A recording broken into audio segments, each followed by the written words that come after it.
नमस्कार, राम राम। मैं हूँ डॉक्टर सीमा चौधरी, एमएस ऑब्स गायनी स्त्री रोग विशेषज्ञ। आज हम जो बात करने वाले हैं ब्लड ग्रुप जो नेगेटिव होता है उसके बारे में। तो आज क्या है कि हमारी एक पेशेंट आई थी, उसके 2 बच्चे ख़राब हो गए। उसका जो पहला बच्चा ख़राब हुआ था उसने उसको पता भी नहीं था, और उसका जब पहली प्रेगनेंसी ठहरी तो उसने क्या करा कि गोली खा ली, एमटीपी पिल, बिना किसी डॉक्टर की सलाह के गोली खा के और बच्चा अबॉर्ट कर लिया। अब उसका ब्लड ग्रुप जो था वो बी नेगेटिव था। नेगेटिव ब्लड ग्रुप जब हो जाता है उसके बाद फिर एक बार और उसका अबॉर्शन हो गया, तब भी उसको उसने किसी डॉक्टर को नहीं दिखाया। प्रेगनेंसी पॉजिटिव आई थी, फिर अबॉर्ट हो गया, उसने किसी डॉक्टर को नहीं दिखाया। अब 2 बार उसका RH नेगेटिव जो ब्लड ग्रुप था, मतलब नेगेटिव टाइप का था, और उसने 2 बार में कोई इंजेक्शन, महंगा इंजेक्शन जिसको कि हम एंटी-डी कहते हैं, वो नहीं लगवाया। तो क्या होता है कि जो नेगेटिव ब्लड ग्रुप वाले पेशेंट होते हैं, जिनका ब्लड ग्रुप नेगेटिव है, उनको हमेशा डॉक्टर को एक बार चेक कराना चाहिए। हम कभी भी कंसीव करते हैं, प्रेगनेंसी ठहरती है, तो पेशेंट के जो रूटीन इन्वेस्टिगेशन होते हैं उसमें हमेशा ब्लड ग्रुप कराया जाता है, ताकि नेगेटिव अगर ब्लड ग्रुप है तो भई हम समय से पहले उसके लिए कुछ टेस्ट करते हैं, आईसीटी टेस्ट करते हैं, इनडायरेक्ट कूम टेस्ट जिसको बोलते हैं। वो अगर पॉजिटिव है या नेगेटिव है उसके अकॉर्डिंग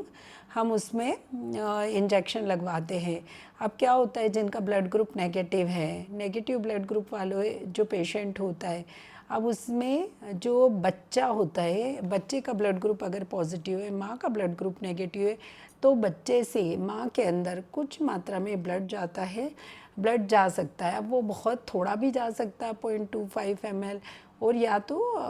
5 ml, 10 ml। डिलीवरी के समय लगभग ऐसा माना जाता है कि लगभग लेस देन 30 ml जाता है, उसके अकॉर्डिंग हम इंजेक्शन लगवाते हैं। तो वो अब बच्चे में क्या क्या तकलीफ़ें हो सकती है, अगर पहली प्रेगनेंसी तो सेफ़ रहती है। पहली प्रेगनेंसी में क्या है, बच्चे का अगर ब्लड ग्रुप पॉजिटिव है, माँ का नेगेटिव है, तो बच्चे के ब्लड जब माँ में के उसमें जाता है, और अगर आपने उसमें वो एंटी-डी नहीं लगवाया तो पहली डिलीवरी तो हो जाएगी, पहली डिलीवरी में परेशानी नहीं आएगी, लेकिन आगे आने वाले बच्चे होने में परेशानी आ सकती है। आगे वाले में क्या होगा, अगले बच्चे में कि अगर एंटी-डी नहीं लगवाया, माँ का ब्लड ग्रुप नेगेटिव है, बच्चे का ब्लड ग्रुप पॉजिटिव है, और हमने एंटी-डी नहीं लगवाया, तो और क्योंकि कुछ ना कुछ तो फीटो मैटरनल हैमरेज होगा ही सही, तो कुछ अमाउंट माँ में जाएगा, फिर माँ उसके अगेंस्ट में एंटीबॉडी बना देता है, जो कि आने वाले बच्चे को डिस्ट्रॉय कर देता है। अब इससे माँ अगर नहीं लगवाया उसने इंजेक्शन, और अगले बच्चे में भी नेगेटिव, अगर अगला बच्चा उसको कंसीव हुआ, अब कंसीव ब्लड ग्रुप में कंसीव हो गया, उसके बाद क्या होगा, बच्चे को क्या क्या तकलीफ़ें हो सकती हैं। अगर माँ का ब्लड ग्रुप नेगेटिव है, बच्चे का पॉजिटिव है, पिछली प्रेगनेंसी में एंटी-डी नहीं लगवाया,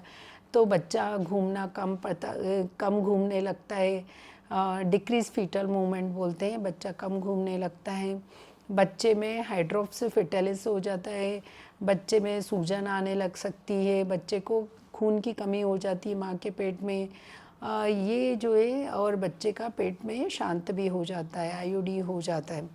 ये सारे कॉम्प्लिकेशन हो सकते हैं अगर पहली प्रेगनेंसी में उसको एंटी-डी सही समय से नहीं लगाया तो इसको बचाने के लिए तो कभी भी अगर ब्लड ग्रुप नेगेटिव है, तो कभी प्रेगनेंसी कंसीव होती है, अबॉर्शन हो जाता है, तो उस कंडीशन में हमेशा पहले डॉक्टर को दिखाएं, अपने इन्वेस्टिगेशन कराएं कि ब्लड ग्रुप ज़रूर कराएं। अगर ब्लड ग्रुप नेगेटिव है, अगर आपको पूरा अबॉर्ट हो गया है, तो भी डॉक्टर को दिखाएं, और समय से अगर ज़रूरत होती है तो सभी डॉक्टर एंटी-डी लगवाते हैं, लेकिन कभी भी खुद से अपने आप से कोई भी अबॉर्शन हो, कुछ भी हो, लेकिन डॉक्टर को दिखाना ही है, ये बहुत ज़रूरी है, ये एक इम्पोर्टेंट चीज़ है, ताकि आने वाली प्रेगनेंसी उस पेशेंट की ख़राब ना हो, क्योंकि जब एंटीबॉडी बन जाती है तो बच्चे के ब्लड को हेमोलिसिस कर देती हैं, बहुत सारे कॉम्प्लिकेशन बच्चे में होने लगते हैं।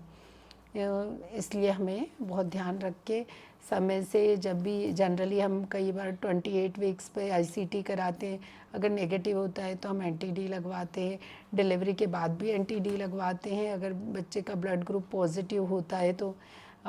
बच्चे का ब्लड ग्रुप अगर पॉजिटिव होता है तो फिर हम डिलीवरी के 72 घंटे के अंदर एंटी-डी लगवाते हैं, ज़रूर लगवाना चाहिए। ये अगली प्रेगनेंसी की सुरक्षा के लिए बहुत ज़रूरी है। धन्यवाद।